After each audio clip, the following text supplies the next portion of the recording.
하나님 말씀 우리 함께 나누겠습니다. 마태복음 10장 16절입니다. 우리 같이 읽겠습니다. 시작. 보라, 내가 너희를 보냄이 양을 이리 가운데로 보냄과 같도다. 그러므로 너희는 뱀같이 지혜롭고 비둘기같이 순결하라. 아멘. 아멘. 올해 우리는 그 중에 제일은 사랑이라 하는 목회표에 따라서 하나님 사랑, 이웃 사랑의 큰 주제를 가지고 말씀을 나누고 있습니다. 오늘 본문도 그런 맥락에서 선택하였습니다. 이 본문의 배경은 주님께서 제자들을 세상 속으로 파송하시면서 주신 말씀입니다. 마태복음 10장 5절과 16절을 보시면은 예수께서 이 12를 내보내시며 보라, 내가 너희를 보냄이 양을 이리 가운데로 보냄과 같도다. 그러므로 너희는 뱀같이 지혜롭고 비둘기같이 순결하라. 이렇게 말씀하셨습니다. 12 제자를 파송할 때 하신 말씀이죠. 또 이와 비슷하게 누가복음 10장 1절 3절 보시게 되면은 70명의 제자를 파송하시면서 동일한 말씀을 전하시는 것을 우리는 발견하게 됩니다. 이 이야기를 통해서 우리는 이리때 속의 양이라고 하는 이 표현이 운명적으로 세상에 거할 수밖에 없지만 세상에 속하지는 않아야만 하는 예수 제자의 모습을 요약적으로 표현하고 있다라고 생각을 하게 됩니다. 세상 속에서 살아가는 그리스도인의 존재 양식은 바로 뱀같이 지혜롭고 비둘기같이 순결한 삶이라고 하는 것입니다. 먼저 뱀의 지혜에 대해서 생각을 해본다면 이 성경에서 양이라는 것은요, 순하다 못해서 자신을 지킬 수도 없는 연약한 존재를 뜻하고 있죠. 반면에 제자가 보냄을 받은 세상은 늑대가 떼를 이루어 다니면서 양들을 잔인하게 물어뜯고 죽이는 그런 곳이 바로 세상이죠.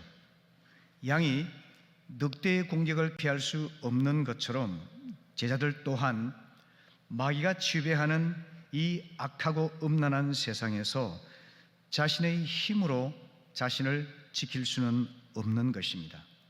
그래서 주님께서는 이 악하고 위험한 세상에서 살아남기 위해서는 양과 같은 제자들이 뱀의 지혜를 가져야만 한다, 이렇게 말씀하시는 겁니다.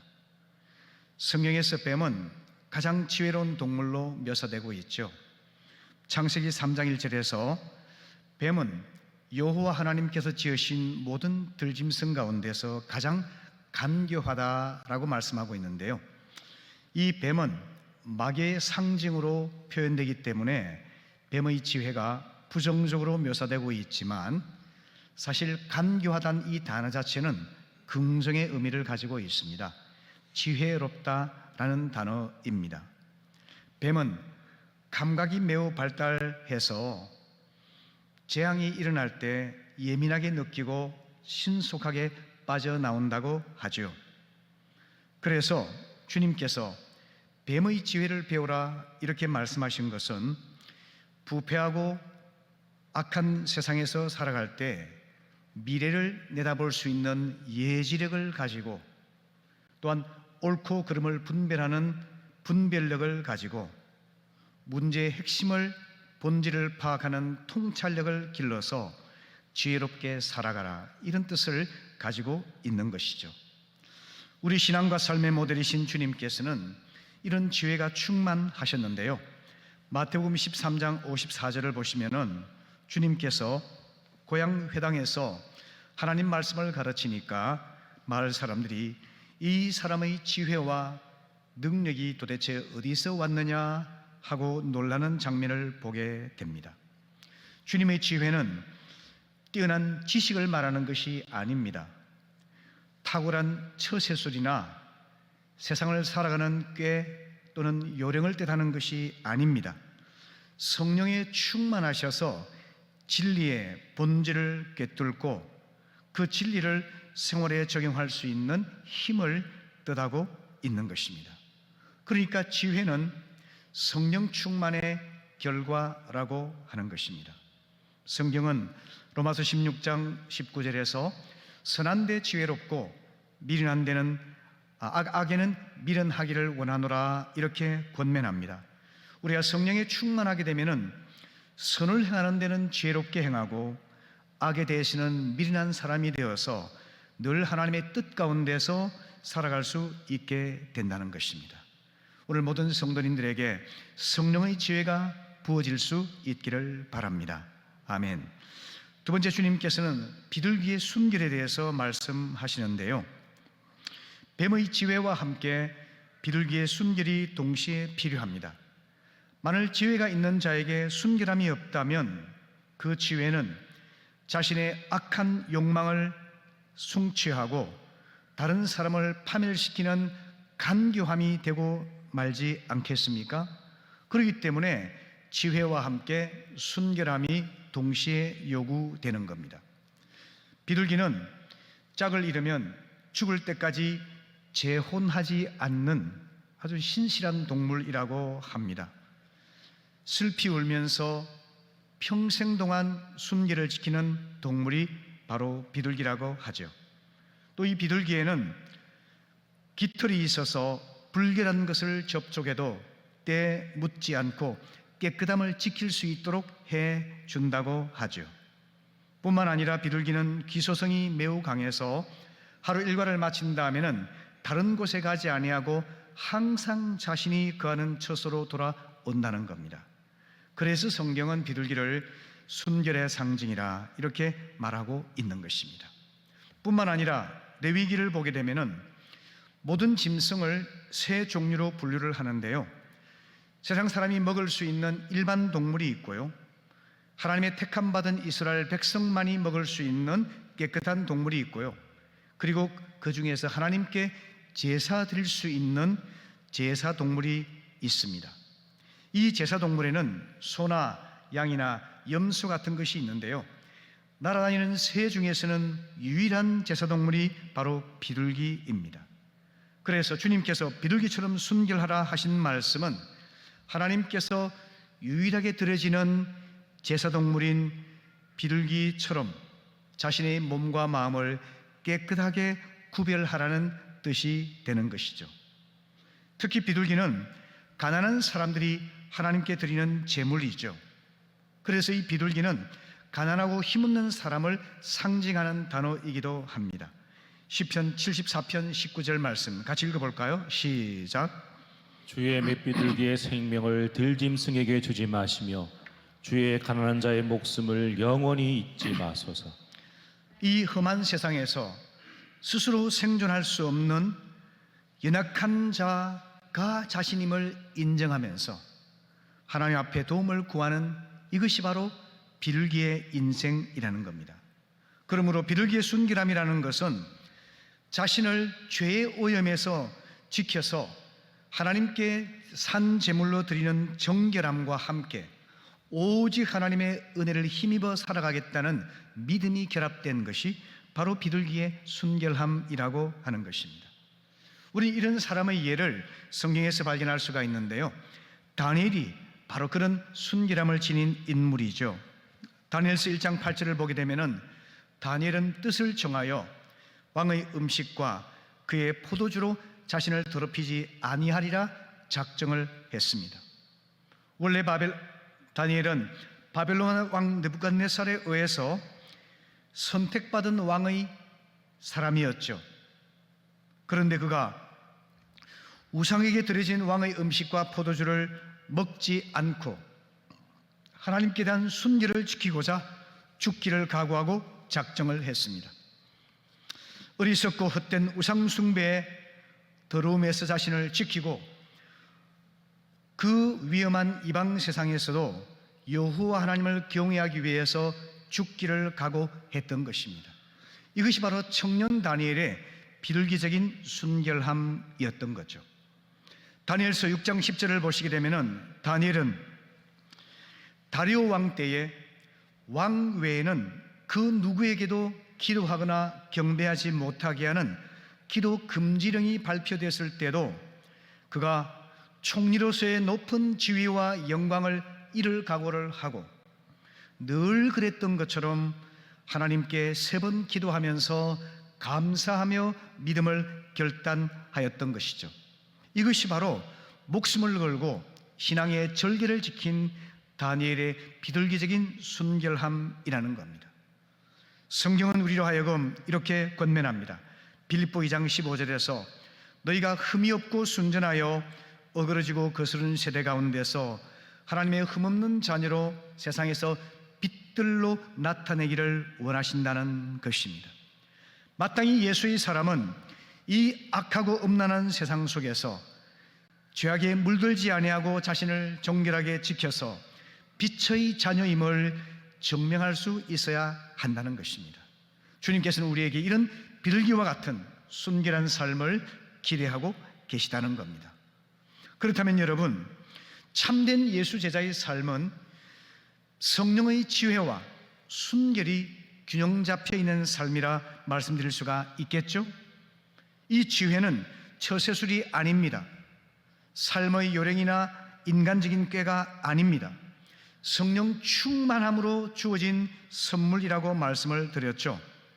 예를 들어서 세상 사람들은 고난과 죽음과 자기 부인의 십자가를 피하는 것이 지혜라고 생각할 것입니다.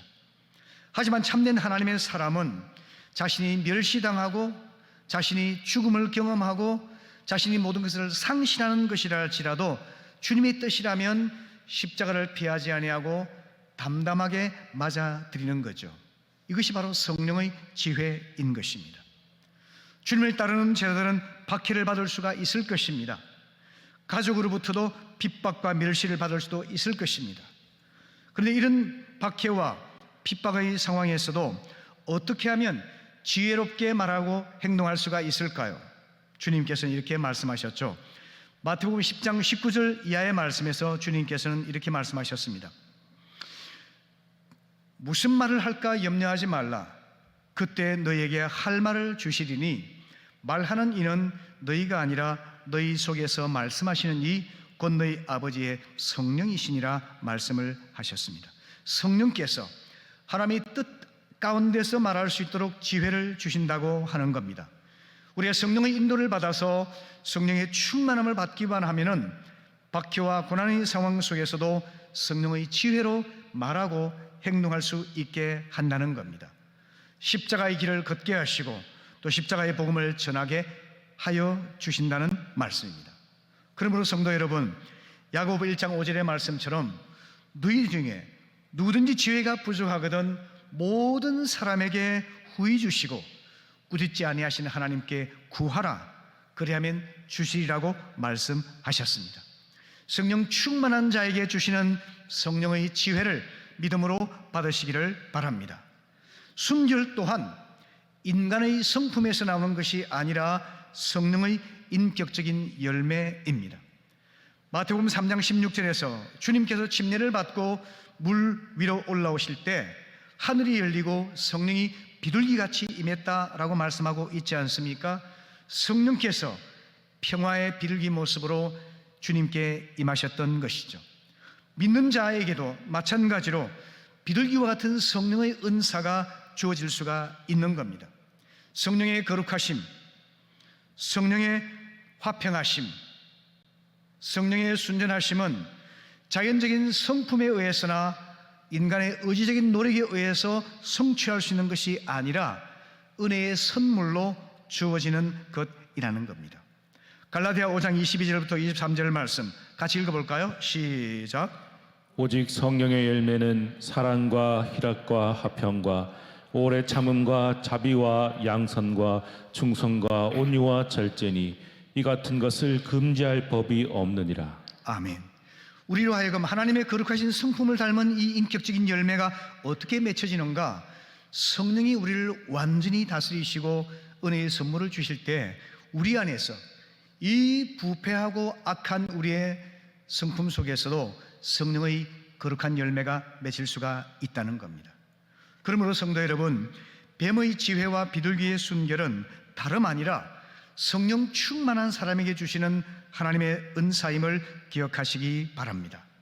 나를 모함하고 박해하는 사람들 뿐만 아니라 나를 지원하고 신뢰해 주는 사람들 뿐만 아니라 나 자신마저도 신뢰하지 마시기를 바랍니다.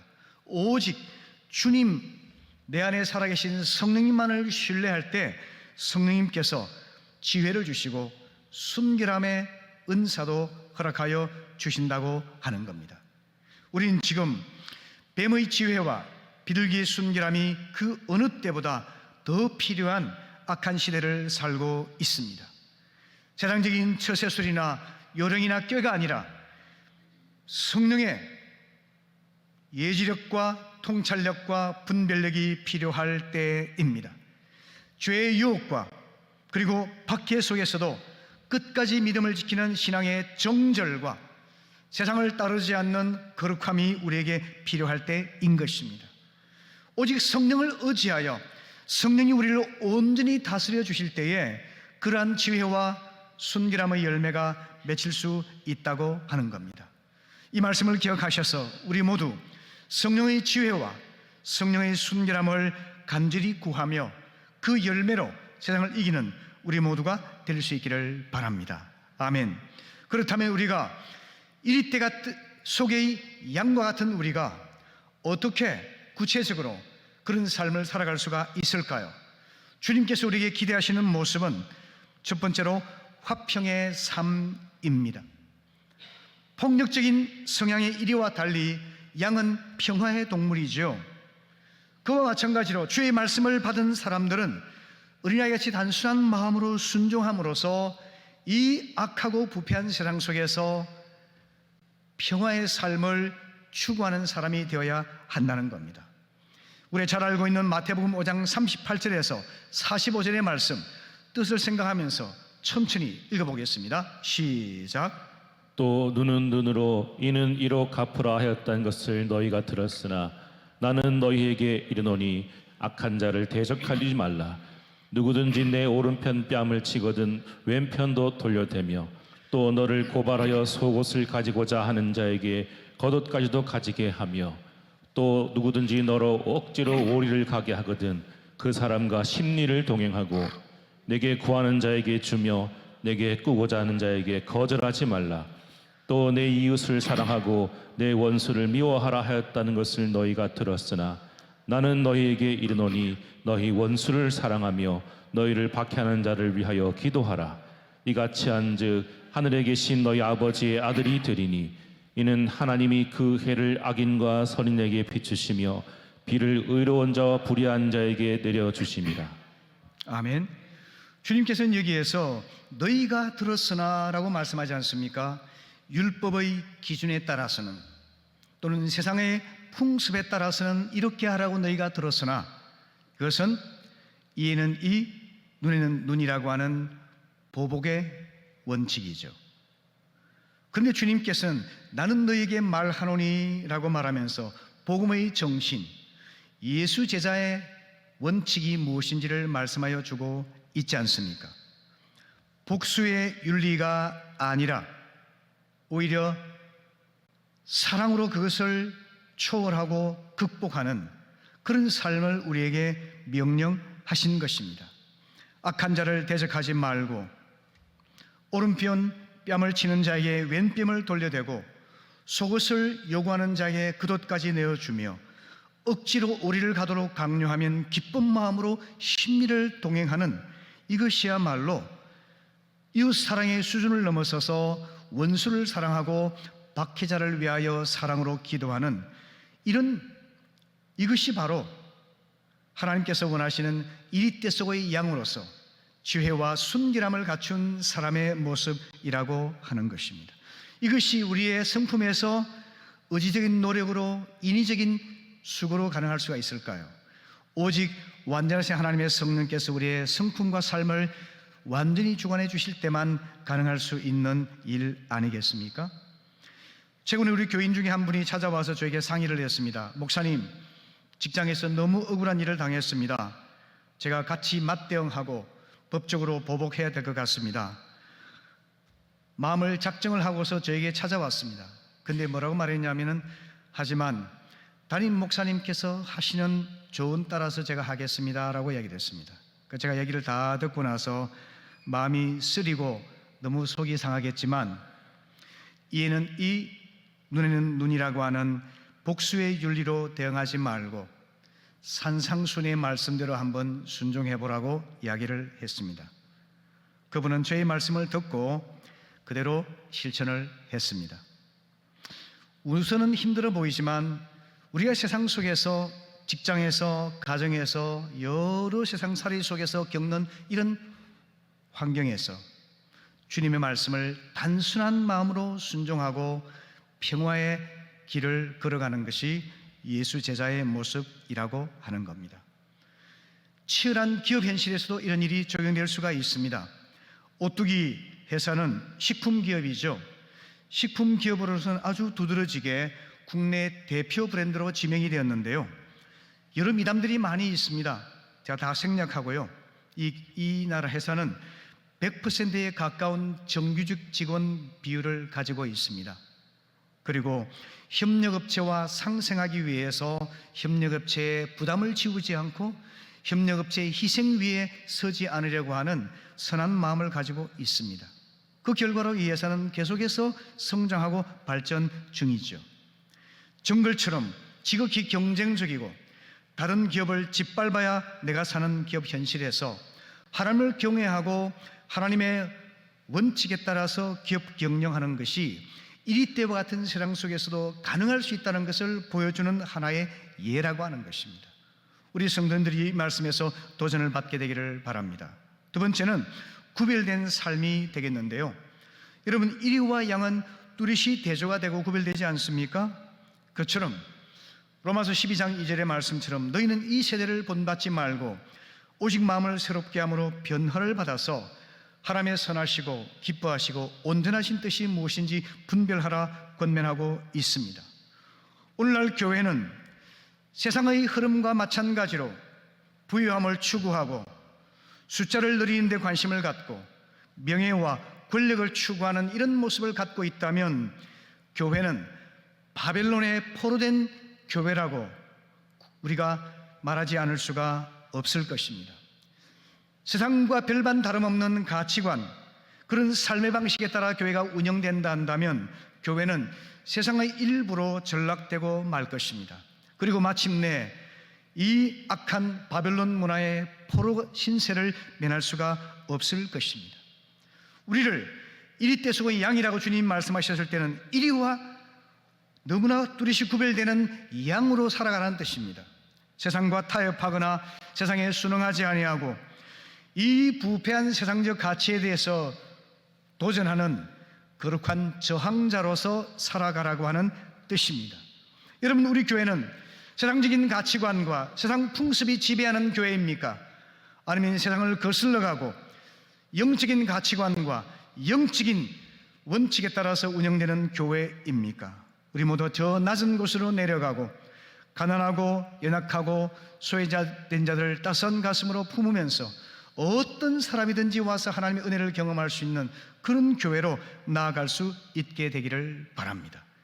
지금 우리는 코로나 이후에 한국 교회 전체가 생존을 장담할 수 없는 위기 속에 놓여 있습니다. 몇몇 훌륭한 목회자들에 의해서 몇몇 교회가 성장하는 것이 우리의 희망이 될 수가 없습니다. 교회 전체가 함께 손을 잡고 연대를 해서 이 위기를 극복할 수 있는 그런 정신이 필요한 것입니다. 그것을 저는 교회 개혁이 아니라 회복운동이라 이렇게 말씀을 드리고 싶습니다. 비신자에게 복음을 전하여 영혼을 구원하고 그리스도의 제자로 양육해서 하나님 나라를 위해 파송하고 그 일을 위해서 여러 교회가 함께 손을 잡고 협력해서 나아가는 성경적인 교회의 상을 회복해야 한다는 뜻입니다. 이럴 때 개혁이 아니라 회복을 통해서 하나님께서 코로나 이후에 이 큰 위기 속에서 하나님의 교회들을 새롭게 살려주시고 그리고 참된 사랑을 갈망하는 세상 사람들로 하여금 교회로 나아올 수 있도록 인도할 것이라고 확신하고 있습니다. 세 번째는 섬기는 삶이 되겠는데요. 양은 늑대처럼 연약한 짐승을 찢고 죽여서 먹이로 삼는 짐승이 아니지 않습니까? 양은 순종적입니다. 도살장에 끌려서 죽임을 당하면서도 반항하지 않습니다.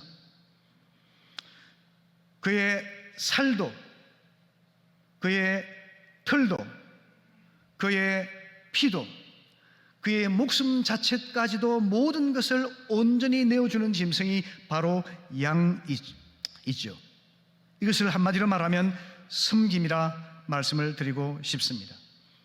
마가복음 10장 42절 이하에서 주님께서 말씀하셨죠. 이방인의 집권자들은 너희를 임의로 주관하고 권세를 부린다. 하지만 여러분들 가운데서는 그와 정반대로 큰 자가 작은 자를 섬기고 가장 높은 사람이 가장 낮은 곳에 내려가서 섬기는 종이 되어야 한다, 이렇게 말씀하고 있지 않습니까? 주님께서 오신 목적은 가장 높으신 왕이신 주님께서 가장 낮은 곳에 내려오셔서 자기 목숨마저 대속물로 내어주신 그것이 바로 섬김임을 친히 보여주셨지 않습니까? 우리가 이 때 속에서 양으로 살아간다는 것은 바로 이런 섬김의 삶을 연습하고 실천하는 데 있습니다. 섬김은 상대방의 필요를 채워주는 것이죠. 잘 알고 있는 선한 사마리아인의 비유를 기억하실 겁니다. 인적 드문 숲속에서 어떤 사람이 강도를 만나서 돈을 빼앗기고 피 흘리며 죽어가고 있었죠. 겉보기는 경건하고 훌륭한 지도자 제사장과 레위인은 모른 채 지나갔습니다. 변명거리가 있었죠. 바쁘다, 예배를 인도한다 등등 있었겠죠.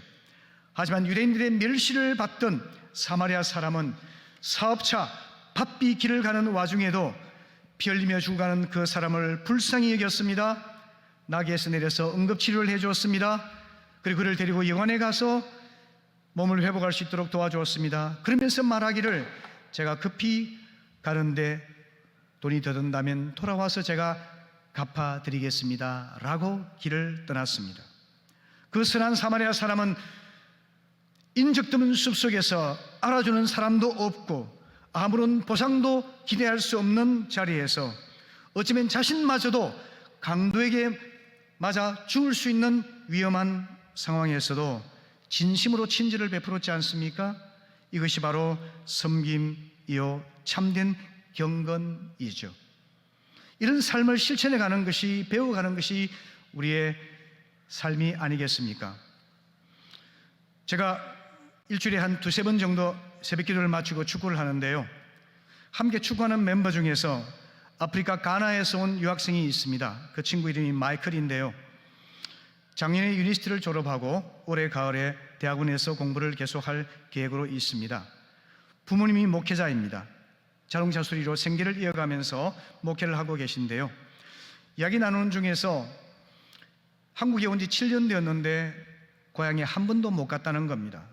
듣는 순간 제 마음이 너무나 아팠어요. 저는 제 아이가 멀리 있을 때 1년 후에 보는 것도 마음이 힘들었거든요. 그걸 생각하면서 마음이 너무 아팠어요. 제가 함께 자고 친한 목사님하고 세 사람이 이야기를 하다가 제가 그 이야기를 꺼내니까 그 목사님이, 목사님, 제가 항공료를 대겠습니다 그러더라고요. 그래서 항공료가 해결이 됐어요. 제가 부담이 되잖아요. 그래서 제가 마음에, 하나님 어떻게 하면 좋을까요? 근데 제가 경제적 여력이 없어서 많이 할 수는 없는데 제가 고민을 많이 했습니다. 그러다가 제가 목자님들의 단체 방에다가 조심스럽게 글을 올렸습니다. 그랬더니 목자님들께서 여유가 없는 가운데서도 십시일반으로 저에게 돈을 전달해 주셨어요. 그러니까 불과 며칠 사이에 제가 적지 않은 큰 돈을 이 친구의 손에 쥐어줄 수가 있었습니다. 하는 말이 7년 동안 영상통화만 하고 자기 동생들이 아주 어렸을 때 떠나왔는데 너무 컸는데 직접 못 봤다는 거예요. 너무 가슴 설레는 모습으로 지난 금요일에 떠났습니다. 여러분, 이런 것이 작은 친절이고 섬김이 아니겠습니까? 저는 함께 동참해 주신 우리 목자님들에 대해서 너무나 감사하고 또 정말 자부심을 느끼고 있습니다. 마지막으로 고난받는 삶입니다. 1위는 물고 뜯고 피 흘리며 죽이는 폭력적인 짐승이지만 양은 늘 고난을 당하며 생명조차 내어주는 동물 아니겠습니까? 그래서 고난은 양의 운명이라 말할 수가 있는 것이죠. 우리 모든 그리스도인들에게 고난은 필수품이라는 사실을 기억하시기 바랍니다. 여러분, 종교 소비자와 제자를 판별하는 기준은 바로 고난입니다. 연예인들에 대해서 열광하는 사람들이 있죠. 스포츠 스타에 열광하는 사람들이 있죠. 팬이라고 말하지 않습니까? 그들이 팬덤을 형성하지 않습니까? 그런데 여러분, 팬은 소비자에 불과합니다. 어떤 가수가 지금 어려움에 처했습니다. 팬들이 탈퇴를 하고 비난을 하고 돌아서지 않습니까? 그런데 여러분, 제자는 그렇지 않습니다. 고난을 감내하고 복음을 위해 수고하고 온갖 어려움 속에서도 인내하며 자리를 지킨 사람이 바로 제자이죠. 어떤 목자님의 간증을 제가 읽었는데요, 이분이 뭐라고 말씀하시냐면은 도망자에서 추격자로 자기 인생을 그렇게 요약을 했습니다.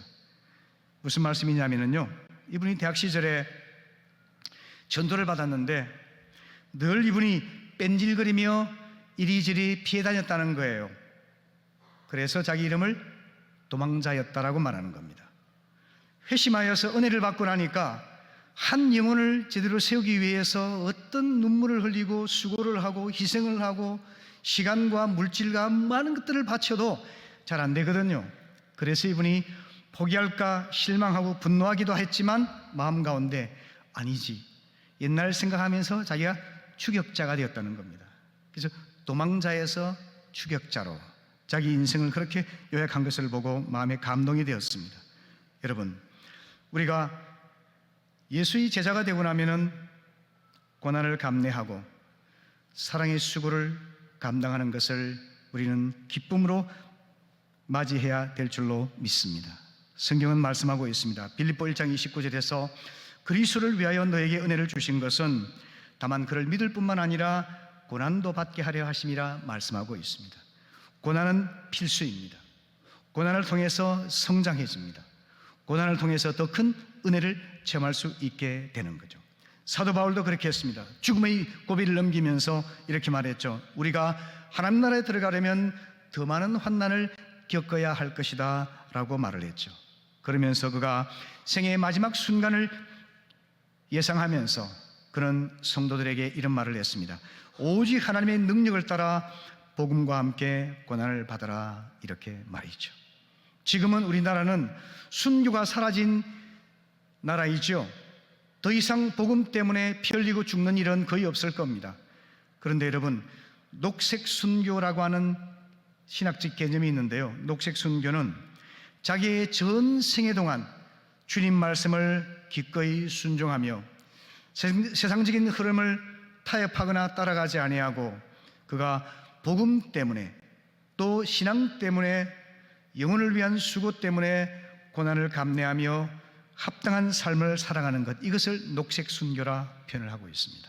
여러분, 우리 모두가 녹색 순교를 잘 감당함으로써 하나님께서 우리에게 맡겨주신 사명을 능히 감당하는 양과 같은 그런 제자가 될 수 있기를 바랍니다. 아멘. 말씀을 마무리하겠습니다. 오늘 저는 이리떼 속의 양이라고 하는 제목으로 하나님 말씀을 나눴는데요, 성령의 지혜와 순결함이 우리 삶 속에서 가득하게 되면은 화평을 이루는 삶, 그리고 거룩하게 구별된 삶, 섬기는 삶, 고난을 감내하는 삶이 우리 안에 점점 자리 잡혀서 예수 제자로서 우리가 주님 맡긴 사명을 감당할 수 있게 될 것입니다. 새로운 한 주간 이때 속의 양으로 우리가 능히 살아갈 수 있도록 하나님께서 지혜와 능력을 더하여 주시기를 축복합니다.